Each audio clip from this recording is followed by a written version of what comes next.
আসসালামু আলাইকুম। কেমন আছেন সবাই? আশা করছি সবাই অনেক ভালো আছেন। আজকে আমি টক ঝাল মিষ্টি কাঁচা আমের চাটনি করে দেখাবো। এই আচারটা অনেক মজার হয়। ছোট বড় সবারই অনেক পছন্দের। তো প্রথমেই আমি আমগুলো ছিলে সুন্দর করে ছোট ছোট পিস করে কেটে নেব। তারপর ভালো করে ধুয়ে হালকা হলুদ দিয়ে ভাপ দিয়ে নেব। তারপর প্যানে শুকনো মরিচ, জিরা, মেথি হালকা করে ভেজে গুঁড়ো করে নেব। পরিমাণ মতো সরিষার তেল, রসুন কুচি হালকা করে ভেজে নিয়ে এর মধ্যে আমগুলো দিয়ে মশলা সব কিছু দিয়ে দেব।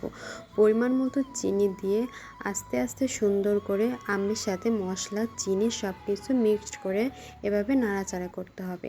তারপর যখন দেখবেন যে আমগুলো এরকম আঠালো হয়ে এসছে, এরকম শুকিয়ে আসছে, তখনই ভাববেন যে চাটনিটা হয়ে গেছে।